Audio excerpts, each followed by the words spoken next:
guess that Video started. that probably helped. I probably should have waited for you to say that you'd started I recording. mean, that's usually how we do it. Yeah, that is usually how we do it, isn't it? All right. Welcome to Two Pagans in a podcast. I am your host, Beard, today, and with me, as he has been with me every episode, or I've been with him every episode, depending on which way you look at it, my pagan brother from another mother, Fro, Double G. What's up, everybody? How are you doing? So, today, Fro, we are talking about where we struggle with everything. Yeah. So, we figured that it would be good for us to go over certain areas where we personally struggle with our faith or struggled starting off with.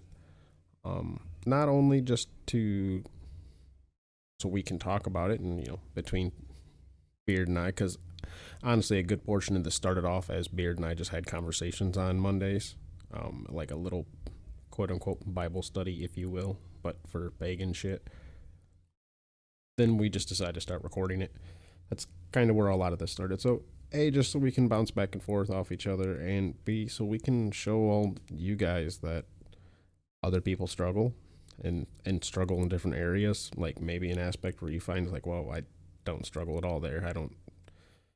Interesting to hear a new perspective, or maybe it's the same spot you do, and it's interesting to hear how one of us kind of deal with it. Yep, 100%. So, I mean, that is the base synopsis of what we mean by, in terms of where we struggle, in terms of what we mean by the name of the episode or title of the episode, whatever you want to call the headline. So a question for you, Fro. So and this is more of a vague question, then obviously when we get into the more specific things, we can talk about it. But like, when you do find yourself struggling, what do you do to try and like cope with that, combat that? Like, what do you do personally to try and, in a vague sense? Well, I mean, it really depends where I'm struggling, right? But, spiritually and religiously, so far, now granted, some would probably slap the label of baby pagan on me, right? Even though at this point it's been a year, right? At least a year. I haven't had an area where I've necessarily struggled with my understanding or like relationship with the gods per se. I have struggled elsewhere with basically where other people, a lot of eclecticism, right? I struggled pretty bad with a lot of that, and more of the magical aspects or like gods. I got everything else. I'm like, what do you mean? That's kind of where I struggled. So for me, it's not necessarily something where I've had an incident so far where I've had to deal with it on like an incident level, right?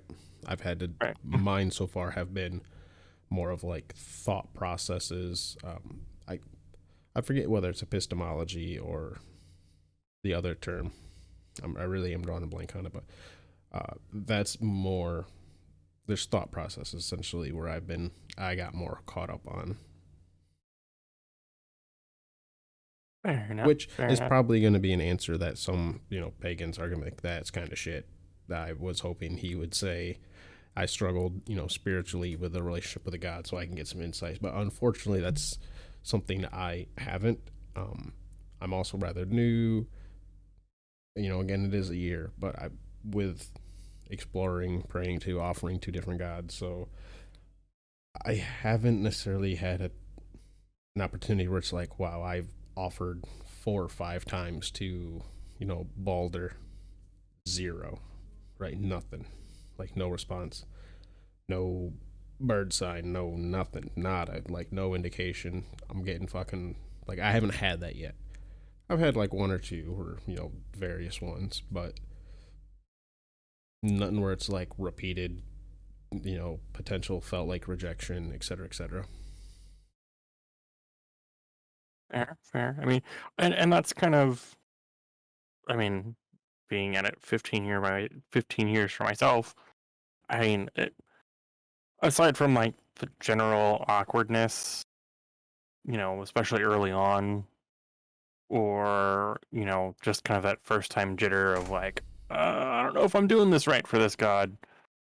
I mean, I kind of feel the same as you. Like I've never really had like a struggle with any specific god, but more along that same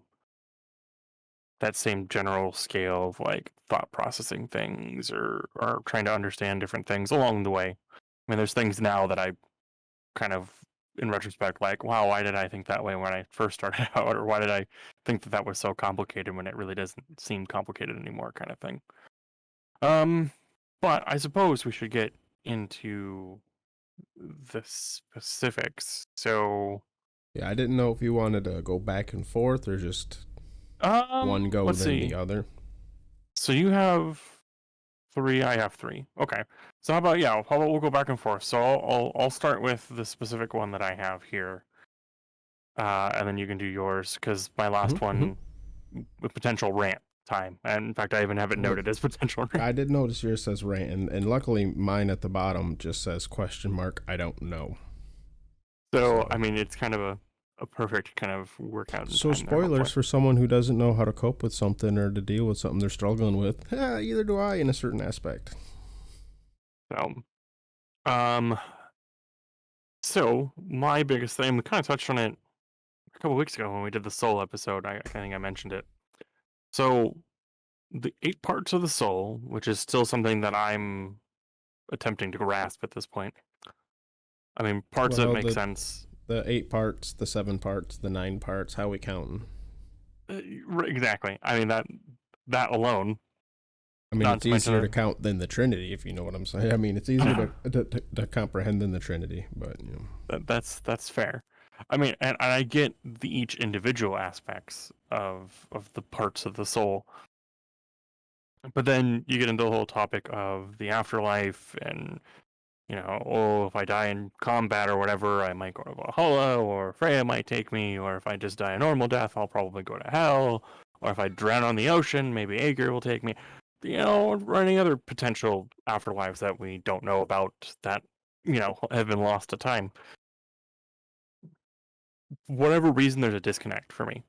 I mean, I know we were in a group discussion a while back, talking about the whole soul and afterlife thing too. Um, and someone kind of wait, brought up like hold up. this. Which, by the way, Hootie, you commented on the last video, hey, or on the Soul video, hey, was this from the Discord call? 100% that was from the Discord call.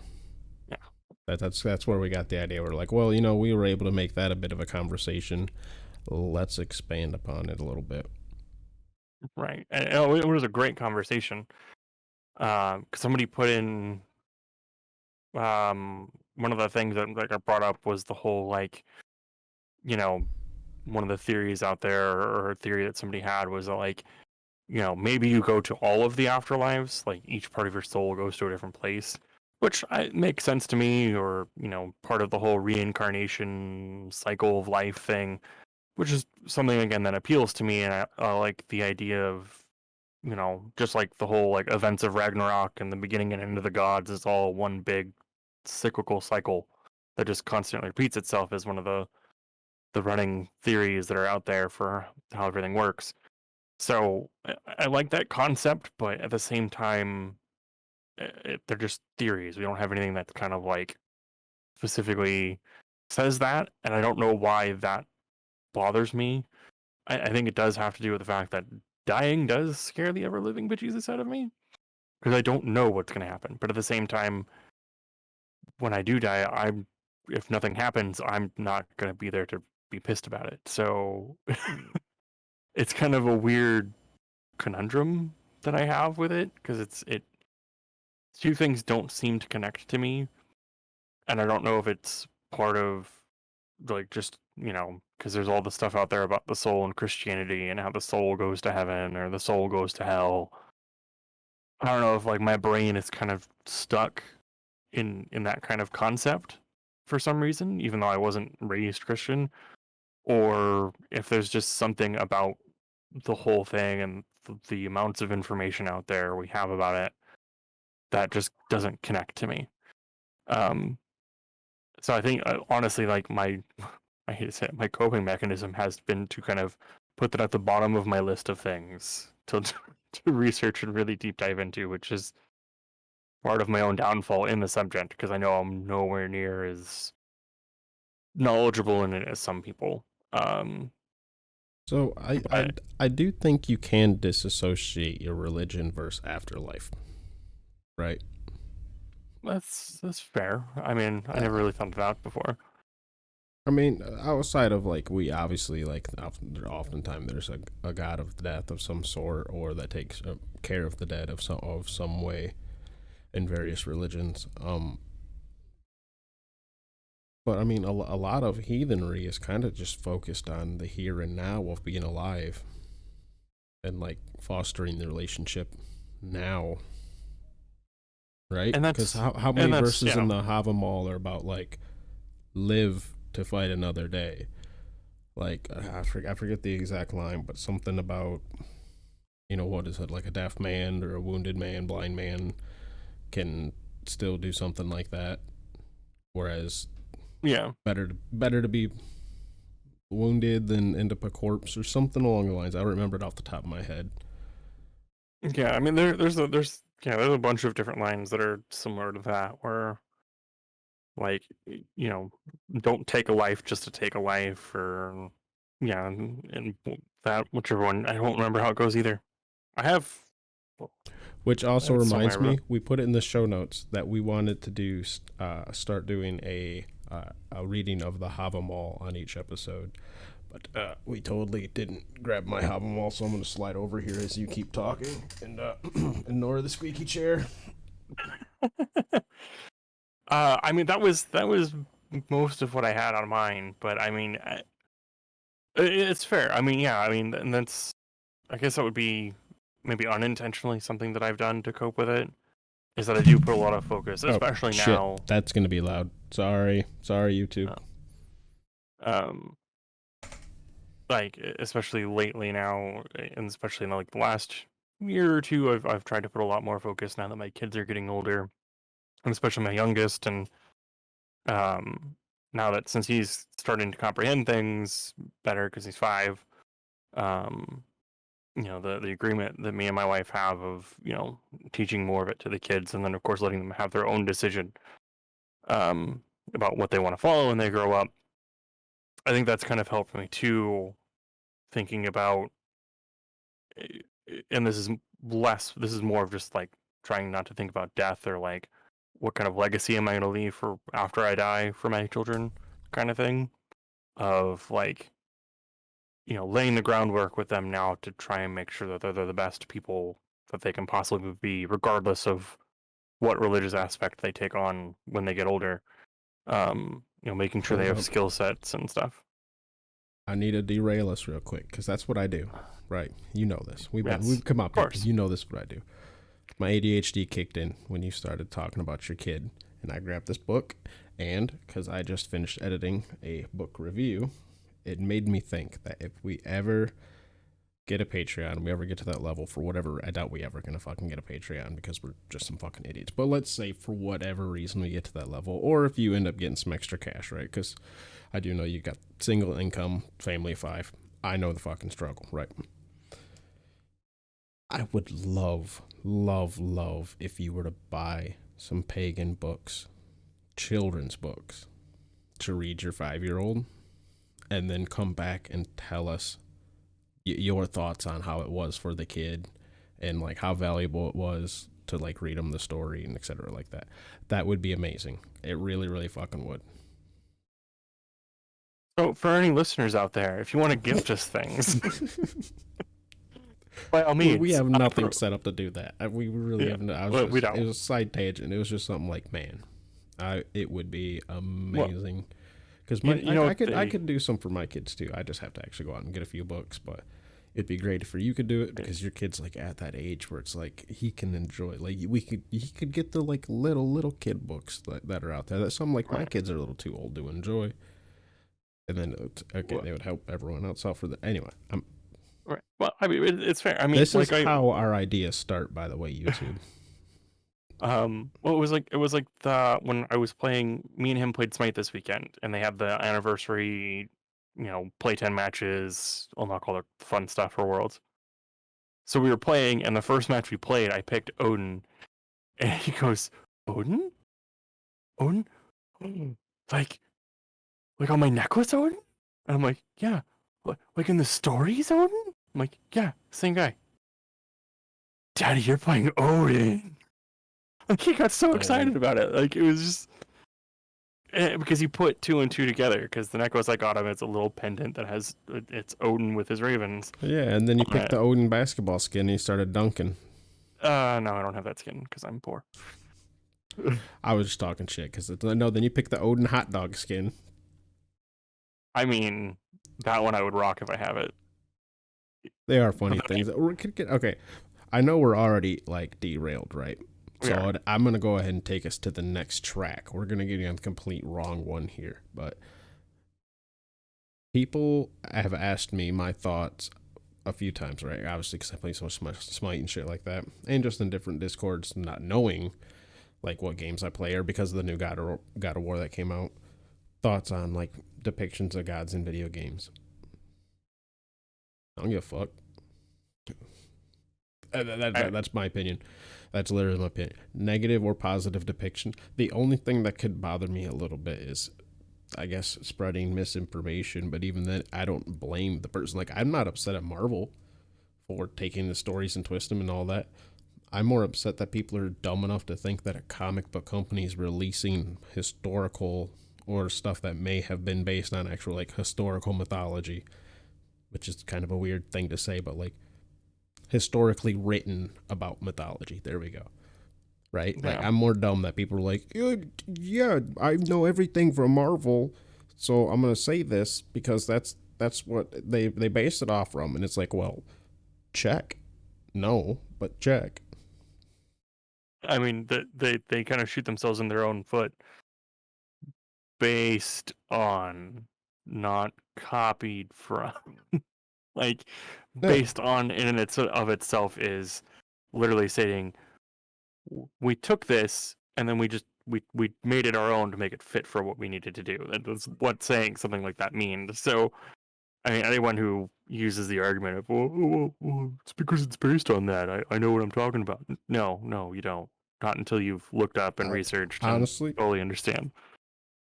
for a quick little Starkey response, for someone who's like Thor from like Marvel, you could just respond with like, well, they took Thor the Redbeard and changed a few things, but maybe.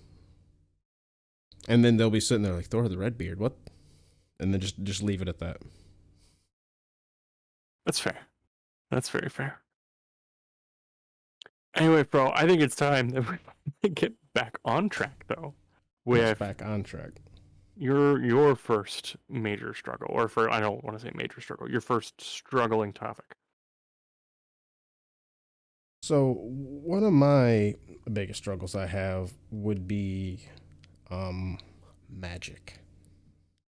In like what, because I have with my wife, she's leaning a little more towards not necessarily Wicca, but definitely witchcraft as a spiritual practice. With some paganism. I don't know. I'm still not sure where she's at, but she's leaning into that. And just some of the people in my group, the area, a little bit more like that. And so I have incorporated it a bit in my practice, but I kind of struggled from an atheistic background. I'm kind of like, what in the flying fuck is everyone doing, burning these candles with like oils and herbs, and what the fuck do you really think magic is happening? Um, I had Not necessarily a Christian, right? But because of the cultural context I was raised in, a bit of the Christian bias of like what witchcraft is. So once I was able to come to a little bit more of the understanding that how it is in its way, like intentions, a meditative thing, ritualistic practice, like a mental practice. It's not necessarily like metaphysical miracle actually going to change something, right?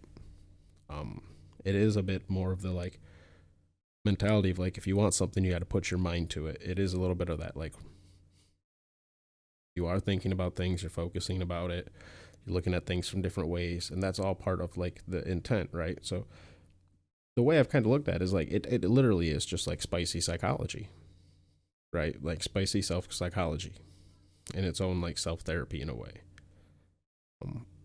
And that's why I think a lot of them can be so bad, and a lot of the other witchcraft is just like herbology, right? And I'm not talking what the fuck's the term? Oh shit, the fake medicine, homeopathy. I'm not talking like the homeopathy shit, right? I'm not talking like, oh, you know, if you sniff this, it'll cure your cancer. That's kind of some bullshit. Like, the fuck. Not saying that a good smell can't elicit a good thought, can't get you in a good headspace to help with certain various other things, right? Like, there is value to that. It ain't curing your cancer type of shit. That's what I'm like, no, I don't believe in that. Like, smelling lavender is not going to cure your cold. But ingesting honey instead of taking like cough syrup or whatever for a sore throat, ingesting the honey or something like that, mixed in like a chamomile tea, because they both have been known to be like soothing, calming, along with like the honey has aspects that actually does help soothe your throat, shit like that. Like, that is like old school witchcraft herbology type thing, right?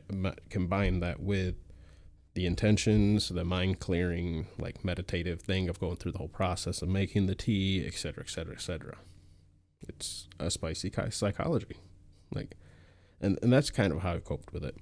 Others may lean more into the actual more medical, physical aspect of it. I just personally don't believe in that.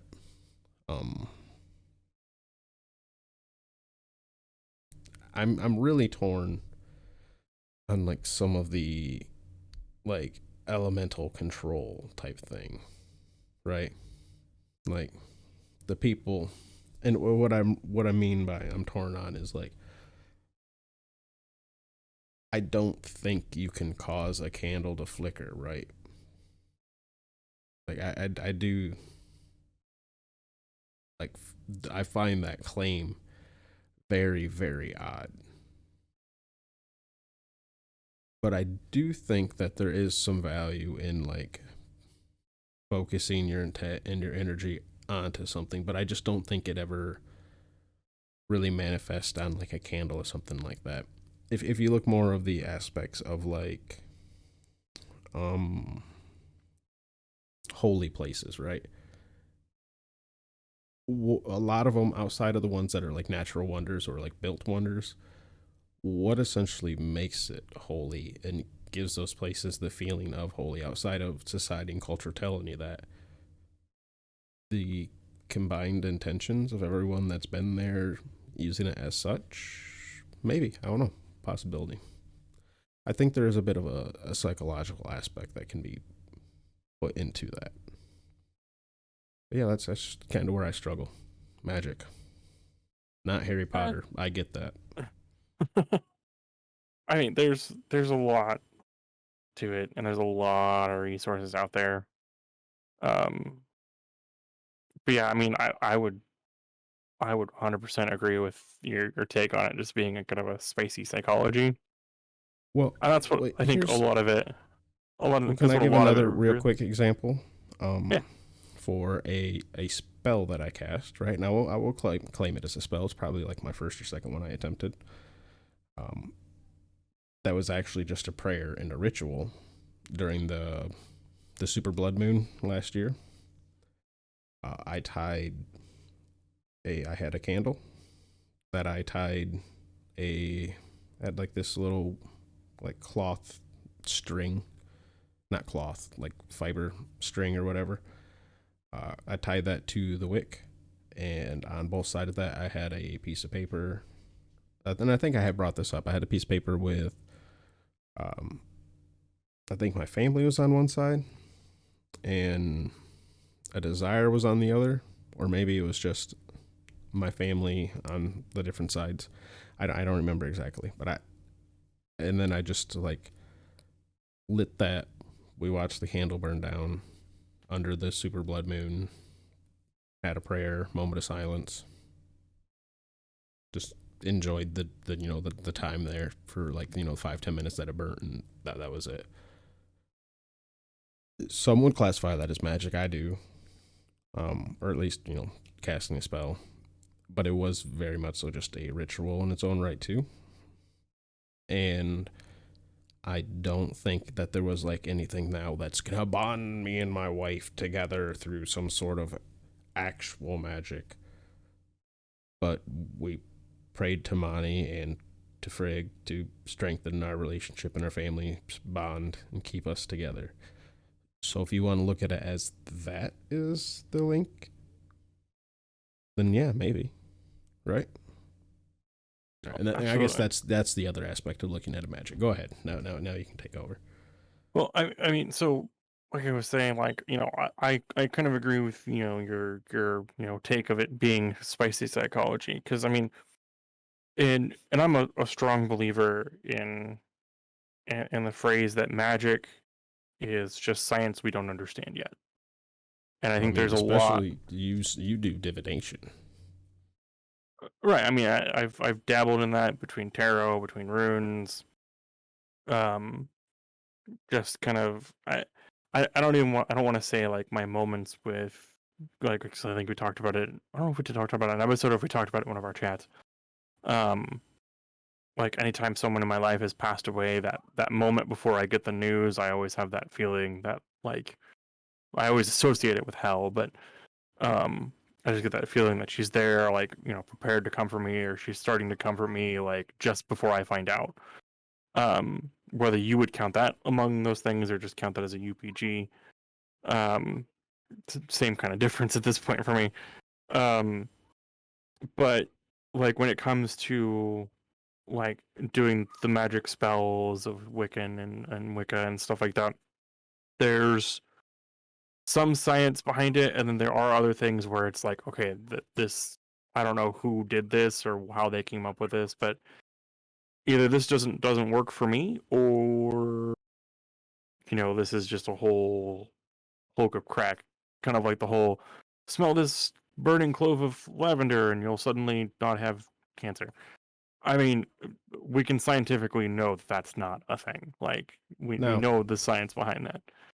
Now, but real quickly, I mean, we did touch on that, but literally right here before we started this podcast, I went and took some dried lavender, crushed it in a mortar and pestle and then crushed some cinnamon, a cinnamon stick, and dropped in a little bit of lavender oil to cast a spell. But and the intention of it was to help clear my mind. And again, I know this is all part of the spicy psychology. I know it's not actually going to affect anything, right? But here, I'll grab it real quick. This is going to be so terrible for the editing. I'm making a nightmare for myself, but...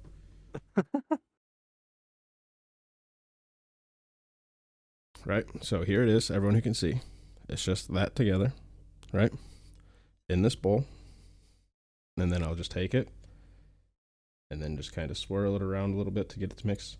Sit the eyes closed, take a few deep breaths, take a minute, center myself, and literally just a minute, calm down. It smells nice. I like the smells. It's fragrant. That's it. And the whole point of it is just a calming, right? Right. And there's, is this essentially like just aromatherapy in its own right? Yeah, it is. But was going through the whole process also part of the process? Yeah, it was. And here he takes off his headset, and I scoot over. Perfect. Sorry, that was little man deciding to come in and ask me a question. So but yeah, that's exactly what that is. And there's, even though it's more of psychology and thought and things like that, that there's still science behind that. They say have like the sense of you mixing those together, the fact that you enjoy those scents and you have that calming sense from it, and that you can take in that breath and have that calm and be able to center yourself from that. Like, even though you're doing it in a ritual spell type thing, there is a science behind that found in psychology that can explain why that works. Yeah, and you said earlier that magic is just science we don't understand. And if we go back 300-400 years, I don't know the exact time frame for it, but before, first off, psychology was very much so. I mean, it was a thing. In a joking sense, it was a thing, but it was a thing. So if you had someone who could make something that smelled nice, that caused people to calm down after they smelled it because they went through the process, like she said, okay, you go do this, blah, blah, blah, blah, and it'll clear your mind and you'll no longer be sad or not upset for, however long. Now, granted, they also had the added benefit of a hardcore placebo effect, right? A potential placebo effect, whereas I definitely am not trying to fool myself, nor do I think anyone else is. So, yeah, back then it was a science they were doing that they didn't understand, Right. and it was aromatherapy, right, or 100%. herbology or whatever. I mean, there's been a few times where like, yeah, oh hey, these native people that were doing this shit and claim that it helped with this. Well, it turns out that there's medicinal, purpose behind that, and then we turn around and we pillify it and make it more potent or whatever, and like it's happened a few times. Oh yeah, 100%. I mean, you look at some of the stuff that we eat, or some of the things that like my wife has a really good out of the couple books that she's gotten recently. We got it sometime last year. It was how to make like homemade like little potions and remedies and stuff like that. And it actually explains in the book the science behind each herb, the chemical that's in it that causes it to do what you're intending to use it for. But the book itself, you can tell, is written by, whether I couldn't tell you if they actually like claim to be in part of the book or not, but like they have like a pagan calendar in it. They have like little rituals about some of the things too, but like the way that they have it written is kind of like they've hidden it in plain sight that it's a ritual. Like you kind of have to piece it together, but you can tell that they've kind of broken it out into like a recipe cookbook type format, but it's clear that they're doing it in kind of a ritualistic format to do it. But then they also, like I said, they're explaining the science behind each herb and stuff like that. And how many spell books in history were probably just cookbooks? right. or foraging books or herbology books, honestly. Like who knows?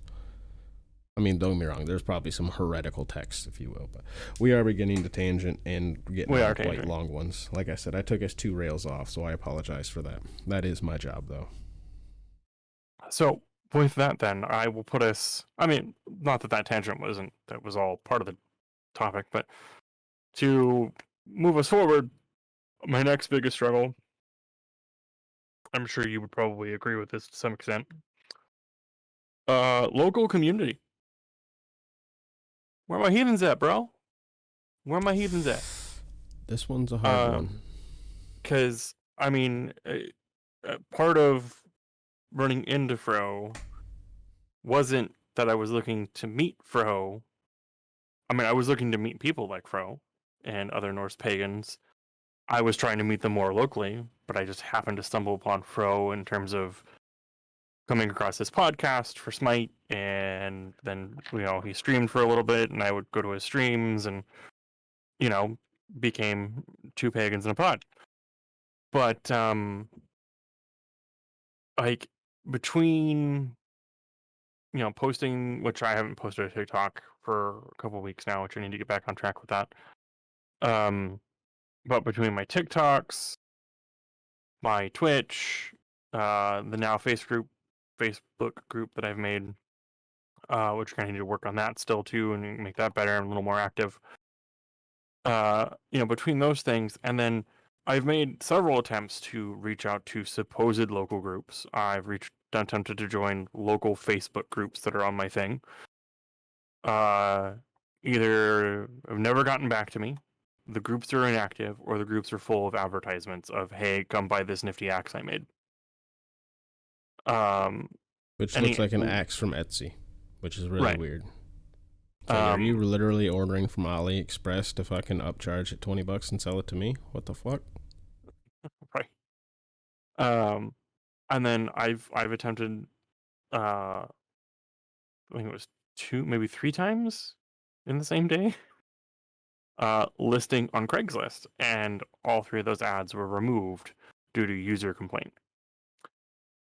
But like, you go on to, and this is a frustration, and I'm going to try and keep this as a smaller rant, but you go on to things like Twitter, or you go on to things like YouTube, or other kind of general social media things, and you will see people like, oh, I'm a pagan, or I'm a witch, or I'm a heathen, or I'm Asatru, or I'm a Hellenist, or I'm this, that, and everything. And like, you look all over the internet, and there's like thousands of us. There's hundreds of thousands of us. I'm out here to crickets. Like, if there are that many of us online, where are we? Like, and I want to give a shout out the to. Answer. I do know the answer. We're in the broom closet. It's a catch-22. All right, so you're in the broom closet, right? Or you're not.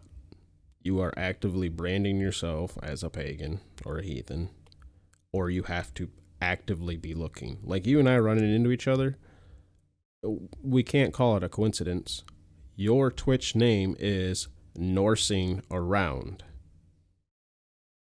It's right there. Norsing Around. It's not hard.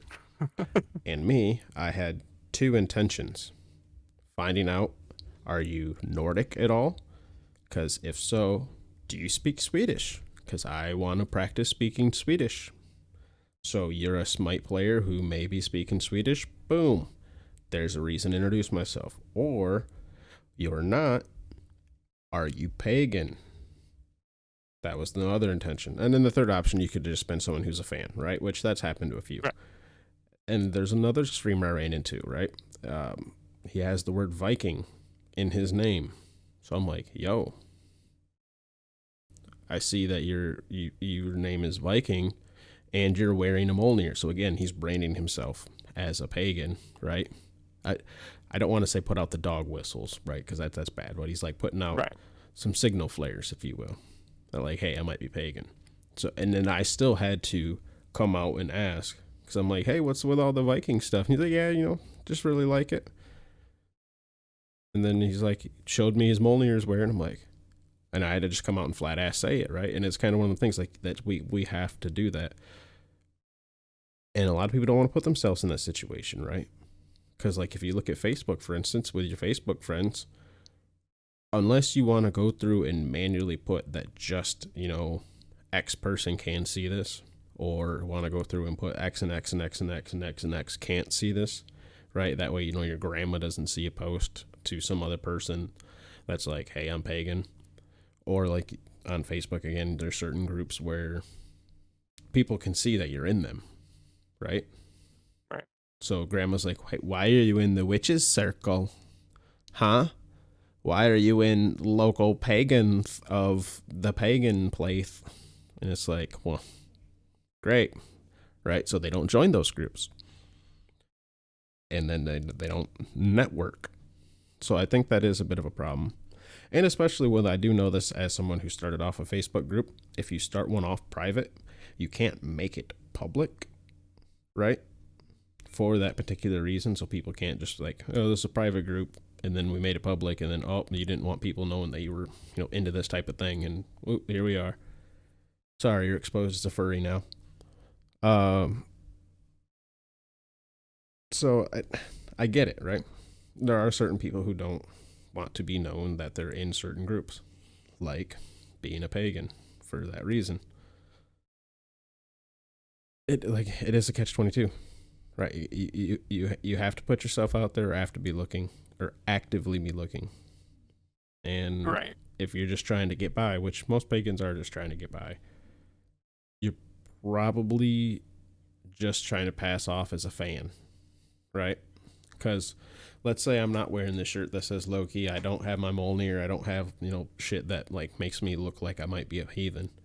I see someone wearing a Mjolnir, right? Hey, I like your necklace. Yeah, it's Thor's necklace. Or cool, thanks, it's Thor's necklace, right? You're going to leave it right there. Most of the time. Most people will just drop it right fucking there. They're not going to just, pull out unless, again, you want to actively brand yourself.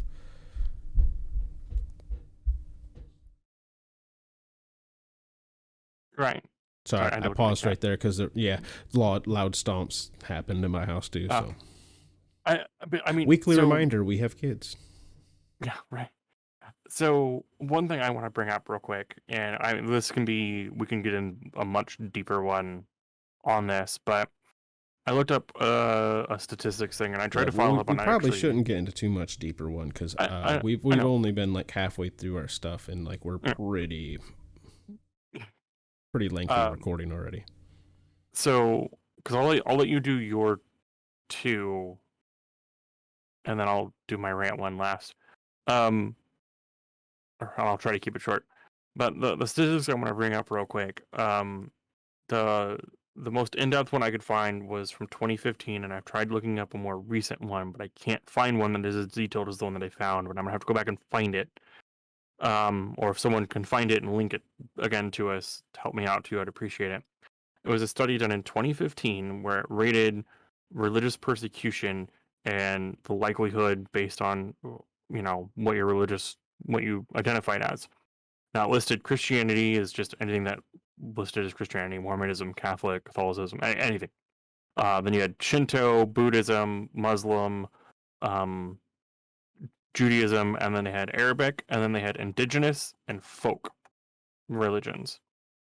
Now, separately, the folk and indigenous religions were kind of middle of the pack, but because they didn't, the description was anyone who follows and they listed like Native Americans or like Hindu or different things like with ancestors in China and the Chinese gods and heroes and things like that, and like they listed a bunch of like examples, but the examples were like the same for both. But if you put the two statistics together, it came out that in the United States specifically, as of 2015, 8 out of every 10 people who associated with any other religion, being pagan or any kind of format of pagan, really, because all of those religions wrapped in it.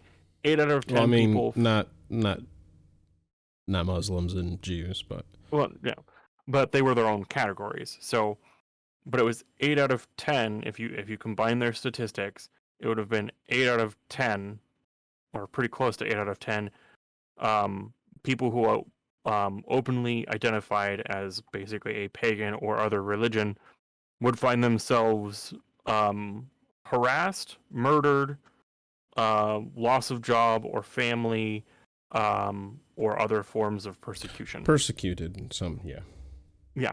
I was like, holy you crap. can't be dropping the big M on this, bud. I know.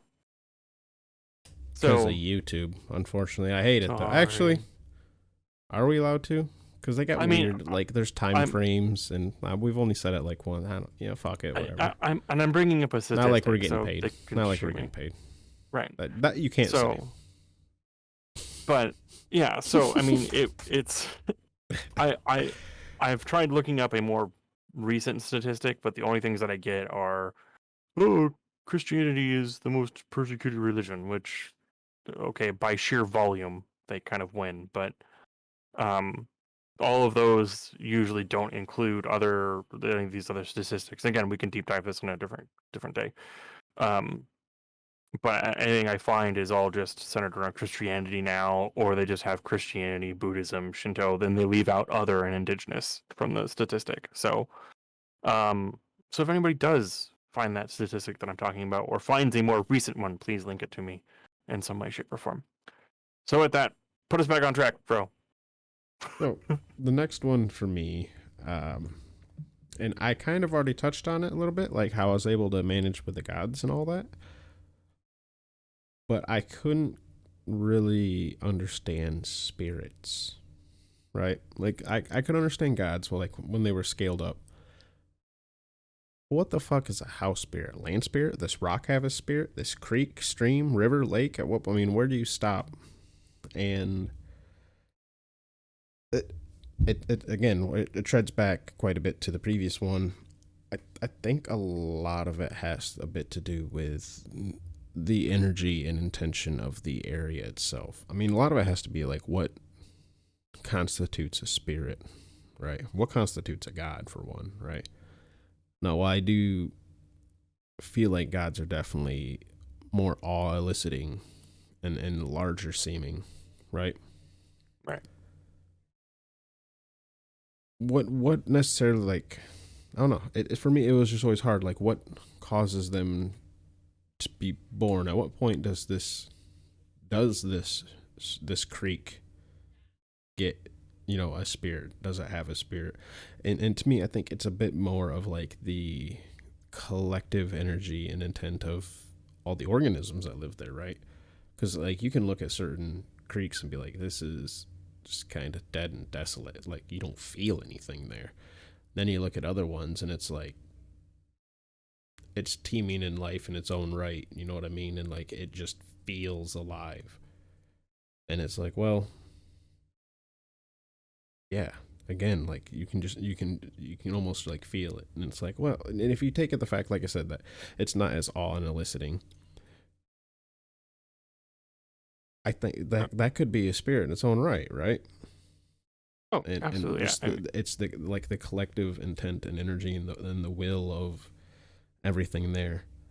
Now, I think what also would separate a bit from a god is I don't feel like they have any sort of influence, control, or anything outside of maybe being able to interact with our minds.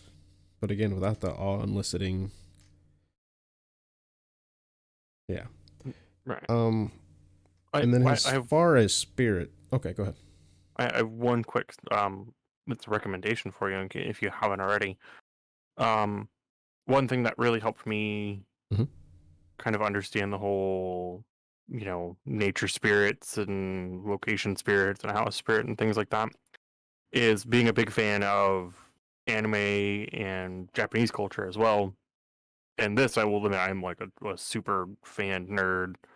One of my goals is to learn Japanese and understand culture. And for a tabletop RPG, a D&D setting I was writing, still writing, I have one based off of Japan and Japanese culture. So I've done a lot. I haven't done a whole lot of research, but I've done a lot of research. No, I've done a decent amount into Shintoism as well.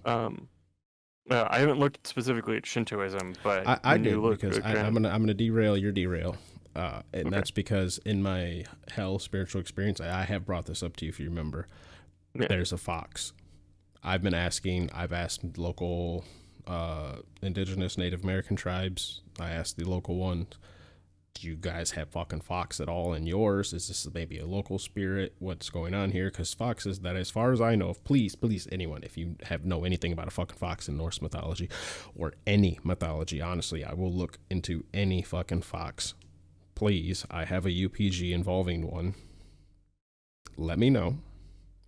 The best track I have found so far is Shintoism with the Kitsune, where they are seen as messengers, and sometimes messengers from Death God, or the underworld, if I remember that part correctly. But I do see that they are often messengers of a god, or from the gods, I guess, because the kami aren't quite the same degree as we look at them per se. Anyways, go ahead. Back on track to your derail. Uh, well, again, more of a recommendation, and maybe even look into how the Shinto looks at it. But there is, with how they think of like, in I looked into it after seeing the anime Princess Mononoke.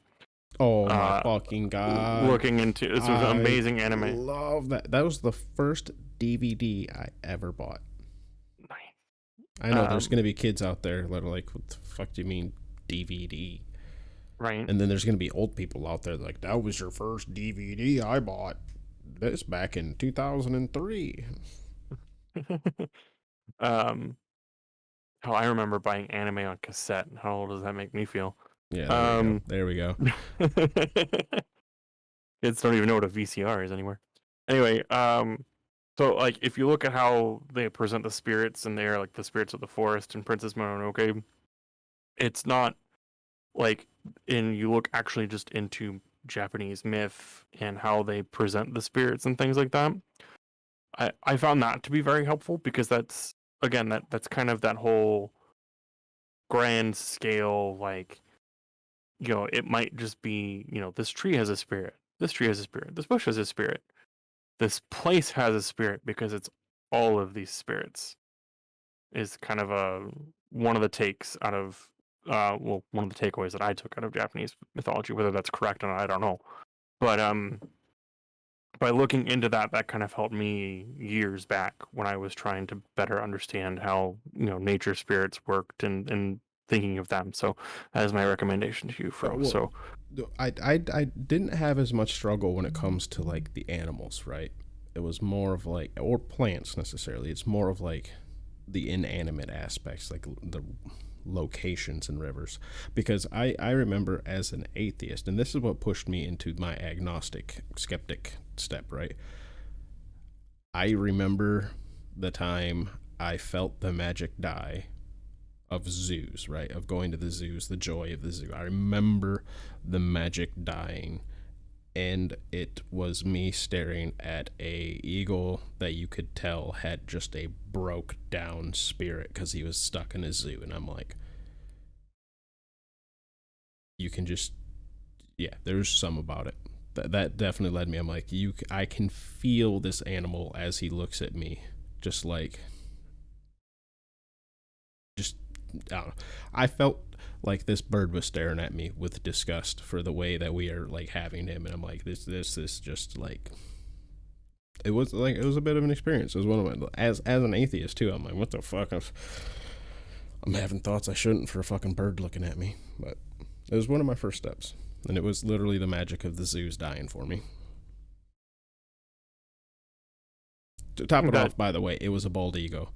And it was just great because it was literally a bald eagle stuck in this tiny enclosure for a bald eagle, and it was right next to like this souvenir gift shop. And I'm like, God damn, there's just layers of symbolism and like irony and just like, ain't this the dream? Like, fuck. Right, living in a cage. Yeah. And anyways, so yeah, really, my coping was just being able to look at it from that angle and that aspect. I do still struggle a bit with the locations outside of like wonders and things like that. But again, like I explained it, to me, it almost takes the animals to bring out the land spirits in a way for me to be able to like connect with them. And yeah, so my next one and my last one, which will be real brief and quick, would be ancestor veneration. I just kind of do it as a general venerating to all ancestors of all humans that have got us where we are. I do a bit to my family. Like, I do know I don't really have a bunch of family stories. I went over this. I don't really have a bunch of family stories. My one grandfather, he didn't talk about coming over. And I didn't even really know him. I only knew my grandpa, not my great grandpa. And because he didn't talk much about it, my grandpa didn't know much about it, and my other grandpa just didn't like me. So, and then, uh, so my mom's parents were split, right? The dad on my mom's side, my grandpa on my mom's side, he was the one who didn't like me because I'm a mixed breed in air quotations. Uh, and then my mom's mom just lived far enough away, whereas like we only really got to see each other like holidays, and maybe once or twice I would go stay the night there, take a day trip. You know, some of the grandkids would. Uh, I do remember one thing is that we would always, every New Year's, all the grandkids would go over there. My parents loved it because they got a break on New Year's. Uh, but I mean, my grandparents died when I was young, so it's like at this point I will venerate generally, and I'll venerate those who I've had a connection that have passed. Um, and I just try to keep the relationship and bonds with those that are alive that I have a good relationship with. You know, that in good standing. I honestly don't really have an answer for this one, and this is the one I said I don't have an answer for. That was it. Like, if I had a relationship with them, I still honor and venerate them the best I can. Otherwise, in general, you know, thank you to all ancestors of, you know, the humans that got us here, and however you contributed. Unless you didn't contribute, then fuck you, you parasite on human culture. I hope you have improved in the afterlife and changed. Because I do think people can improve and change in the afterlife. Or at least whatever aspect of them is around. It'd be kind of weird if you were just eternally stuck as this weird thing that no longer has a physical body, yet still is afraid from mortal things. I don't know. Yeah, I don't really have an answer for it personally. I just don't. I'm just, this is the one where I'm just doing the best I can. If you guys have one, please let me know, like, how you go about it. I have looked at a few different videos, but even then, like, I do struggle to even watch the videos because I just feel so disconnected. But it, you know, honestly, this might even just wholeheartedly be part of the fact that I'm autistic and ADHD. I don't quite click with a lot of people in my family because none of them really are. They're very neurotypical, and it's just like, I very much so am black sheep, very much so don't quite fit in. Like, I get along with my brothers and all that, but even amongst my brothers, we're also fucking vastly different. Like, I hate to stereotype us all, but like, I literally have like a hipster brother who does like the hipster stuff, you know, goes camping, loves going to fucking ale or having ales, has the beard, the look, like New Balance shoes, cargo pants. Like, he's got that fucking hipster dad look. I got another brother who's like the military firefighter, crew cut, beefy. Like, he is that stereotype. I got another brother who's like a fucking yeehaw redneck, like loves mud and fucking big old fucking beer belly, fucking hat on half the time, wearing, you know, greasy sweaters with holes in them. And then me, the like metalhead nerd dude. Like, we are all vastly different. Like, but I love them all. Like, we're close, but like, we're also just not the same, right? So it's like we are able to get along, able to be connected and all that. But like, we're all just kind of, we all of us in our own aspect are a little bit different, right? So we all kind of are a bit of a black sheep in a way. But when we do get together in like certain things, I am a bit of the oddball because, like, for instance, they all love to like watch movies, right? And being the youngest, a lot of the movies they watched when they were like younger and all that, I didn't watch because we no longer had VHS players to watch the movies they watched on VHS. We had DVD players, and we only had the few DVDs that they had purchased, you know, and just certain things like that. So it's like, there is a bit of a disconnect there. Like, at Family Christmas this year, we did a movie trivia, and I had to literally, because my mom's like, you and your family's not answering very many. And I'm like, oh, Ma, half these movies are older than me. Like, or are about the same age as me, or like came out when I was 5. So they're not endearing to me. so we don't rewatch them at Christmas time. Like, this is shit you guys watched when they were teenagers. Because my two oldest brothers are quite a bit older, right? So it's like you watched this when they were like 10 and 12. I wasn't born. Like, so it's like the whole rest of the family's like, remember these? I'm like, no, I don't. So there's a bit of that. All right, Beard. And to make a point on or give you my opinion, I don't think how you feel about it is wrong or anything. I don't think how you're going about it is wrong either, because you just don't have that. I mean, not to insult you in any way. You literally just don't have that connection to any previous generations. Like I had up Yeah, it's until like the vital link generation, your grandparent generation, for getting like stories of the past. I mean, I had it, but I didn't. right. I mean, you were just so little at that point. Well, no, it's like with my. Well, I already explained. I guess my grandma Rodriguez, I did have it, but my grandma Rodriguez didn't like talking about her childhood because her dad was abusive to her, because he wanted a son, and they had numerous miscarriage and shit. So she was an only child until like she was 13, and finally had another sister. And her dad was extra pissed that he got another daughter because this was time, they needed a farmhand. They needed free labor from kids, right? They didn't get it. They got they got my grandma. So she just didn't talk about her past and had nothing nice to say about her dad either. So it's like that was a dead end, nothing there.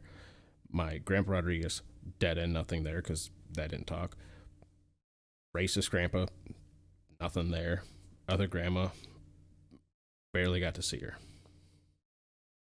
So it's like it is like a hard disconnect I felt with my generation. Now, granted, my grandma and grandpa Rodriguez basically grew up at the end of my driveway, and I am a huge grandma and grandpa's boy. Like they were my babysitters for so much shit. Like every Tuesday we went and did laundry before school, and I got to ride to school. Like I have a very very close relationship with them, but they did not pass down shit as far as like family stories and shit like that because they were also kind of disconnected.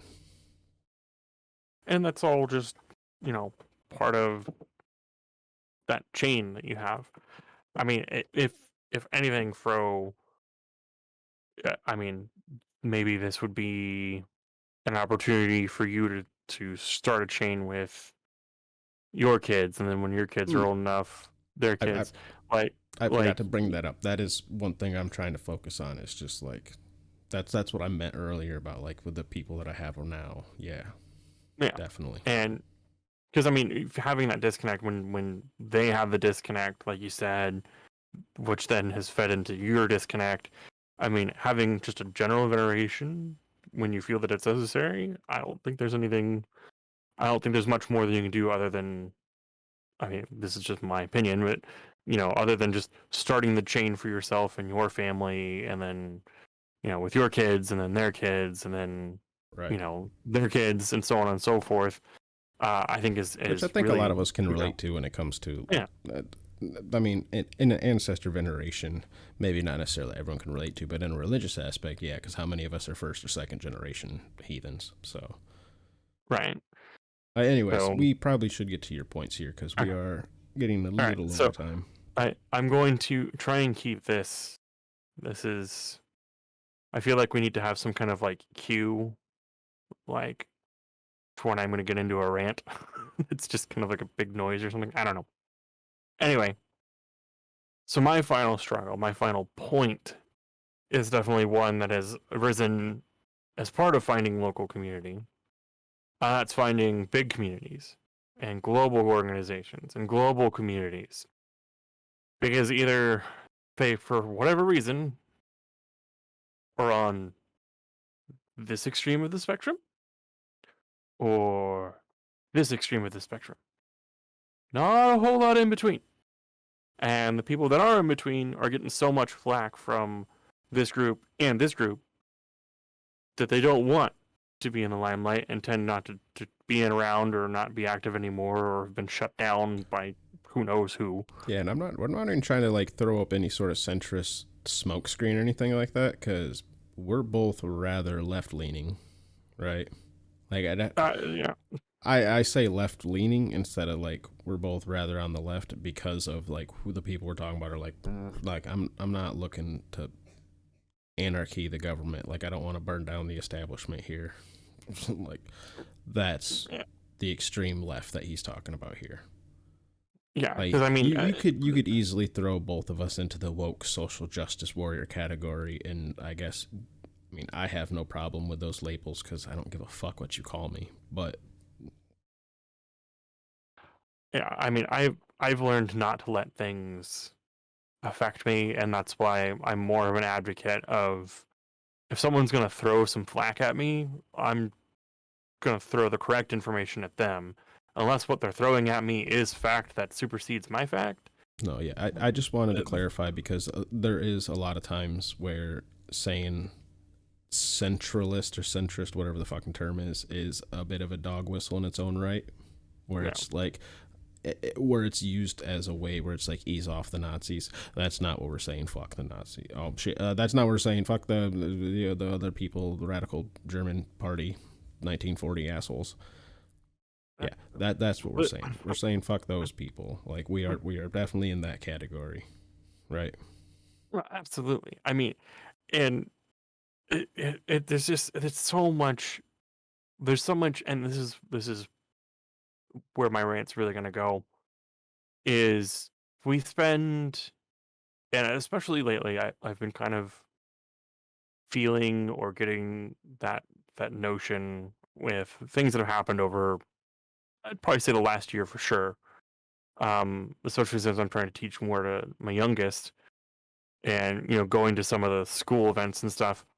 I've seen some of the flack that people who, because I clearly, in my appearance, what I wear, my tattoos, my clothing, maybe not so much my clothing, but my jewelry choices. I Close it, enough. yeah, it's hard not to look at me and go, oh, he might be. No, you can pretty much look at me and go, yeah, he's a pagan.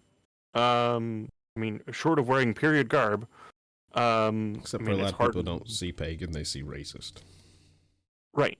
And so I'm seeing whether it be just that, oh, he's pagan, or oh, he's whether it's one or both of those or one or the other, it doesn't matter. I'm starting to see some of that, even though it's not been direct persecution, that kind of we're not going to associate with him and his kid. And I've seen that with some of the events that we've gone to for our youngest's thing, which is funny because I've gone to some of the middle school and high school events now for my daughter. Didn't have any of that. Like people were polite and friendly, but at the elementary school, oh, completely different ballgame.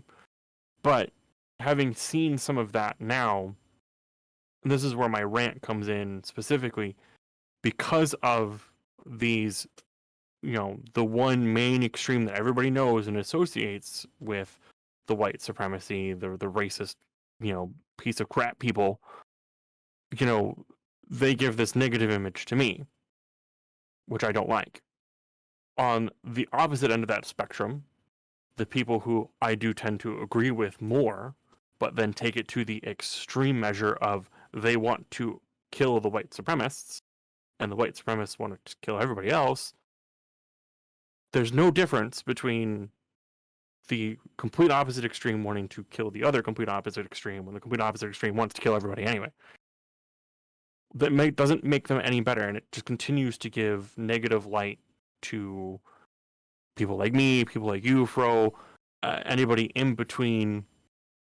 And again, that's why you'll hear me be very passionate about advocating for the proper use of runes and symbols and symbology and terminology, and not trying to have those things associated with all of these negative groups when that doesn't have anything to do with them. It's just they happen to share the same things we do because it's also their religion and it is their right to have their religion. I'm not going to take that away from them because it's not my place to do so. But the image that the extreme on one end and the extreme on the other one give to the rest of us does not help us. Like, we spend enough time fighting the outside and having to deal with misconceptions, the discrimination or persecution by, I don't want to say like it, I'm trying to say it like it's like a common thing, but Christians, coming out against pagans or trying to shut pagans down or anything like that, which does happen, but um, we have enough of that to deal with, and we have enough to deal with atheists or any other, groups out there who, want to take these misconceptions or the misinformation about us and twist it to keep us put down. These two extreme groups, they can go be extreme away for all I care. Like, that's how I want to cope with it. I want them just to go away. So that way everybody in the middle can just finally get along, because if we could get organized and not fight each other and have a centralized thing, we could be recognized by our government. We could be, which we are to some extent, but yeah, and again, this isn't just, we're not trying to like do any sort of like smoke screen or dog whistle for the like centralism or anything like that. So when he says like in the middle, it's we're not like trying to take political stance, although a lot of this does line up with political stuff, unfortunately. Yeah, no, what we're meaning just a little bit more is like, again, we're definitely like, we're anti-focus and all that. We don't think that capital punishment for a focused is the answer, though, right? Like, obviously it's going to come through education and like pointing out the flaws in their logic and trying to get them to re-understand and like rethink shit and all that.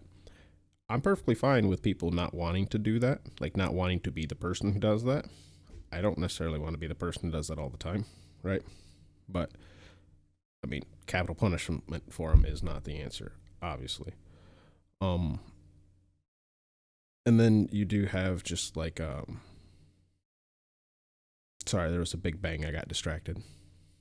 No, holy shit, I am totally going brain dead again. Sorry.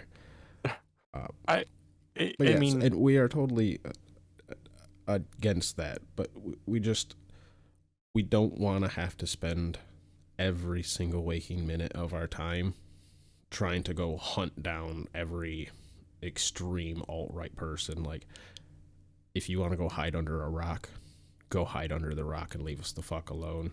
Leave our symbols alone. Don't go around fucking just bothering people, harassing people. Like, if they like literally hide under the rock, fine. Like, it is a bit of an aspect where it's like just trying to further our religious experience. I don't necessarily at every single corner want to, fucking combat ideological alt-right people. Although, that being said, we only say in the aspect of like not hunting them down when the problem presents themselves. 127 stands at 127 for sure. Right.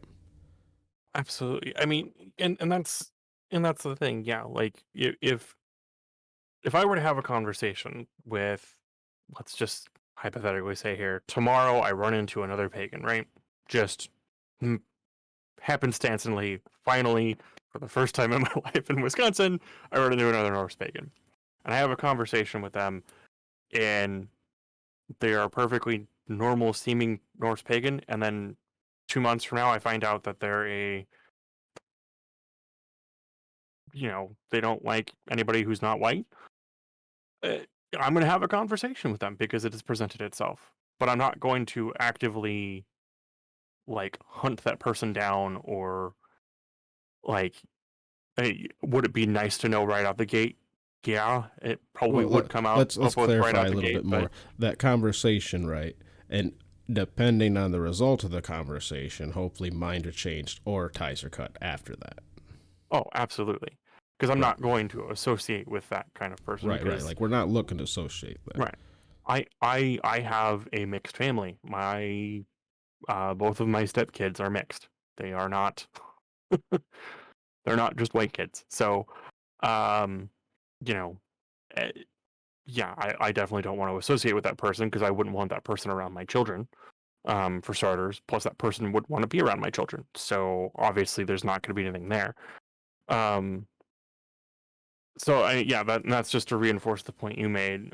So to wrap up though, like, and this kind of goes back to a little bit to my whole community thing of like, how can there be so many of us on, like, and again, I know closet pagans, or broom closet, but like, why are there so many of us that all seem to agree online with this? Let's just get together and organize ourselves and not worry about one extreme or the other.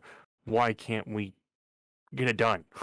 Like, So this is a rumor I heard. I haven't been around the community long enough to know for sure, but it's something I heard on another podcast. I don't remember which one. It may have been Three Pagans and a Cat, but I believe they said part of the problem with heathenry is that they, back in the day, tried the "we'll let the racists hang out," right, as long as they ain't saying too much type thing, and they basically were allowed to like so slowly infiltrate and take down the stuff from the inside, right? Or like, or how do I word it? Groups like the AFA, right, where how like Stephen McNallen did his whole like he used to be seen as someone in the centrist, let's bring everyone together type thing, right? But then that allowed all the main groups back in the day that got established that actually have decent size, that they just kind of slowly did, like I said, get infiltrated and taken over by all the like the focus. and that's fair and unfortunate. And not all of them. There are decent ones out there supposedly, but some like do have necessarily like a historied past, if you will. Right. That are doing better. Like the Troth, for instance, I think is a good example. Like if I remember correctly, they had some issues as far as like the ideological ones, as far as like Lokians, but now they're much better, more inclusive, or things like that. But yeah. Anyways, Beard, I don't really know if there's a way you can cope with that besides what we're doing and just try to make your own, or besides like bring yourself out of the closet or hardcore. Just look, work, right. Search. And for some people, I think the honest answer might be you're probably not the only pagan in the area, but you might be the only one who wants to be open. And that's fair. I mean, hi, Bubs. There we go. That's the timer. That's the timer. I mean, yeah. I mean, and that's what I've been doing. And just as a final note, since we're talking about it and we're going to be wrapping up, he's got a Facebook group. I got a Facebook group. You can find me on Twitch. You can find me on Twitter. You can find us on TikTok. Links below. Links everywhere in the description. If you're on a format that doesn't have links in it, go to YouTube. Yeah, go to YouTube. Links will be on the YouTube. We're not hard to find at this point. So yeah, if you are listening to one of the formats that doesn't have the links, go to our YouTube. 1, help out the YouTube, and then 2, go to the links and talk to us, chat with us, connect with us. I'm not actually staring at my camera now. I'm staring at my camera. Yeah. And we're gonna wrap up. So I have been Beard. He has been Fro. We've been 2 Pagans in a pod. Goodbye. Bye-bye.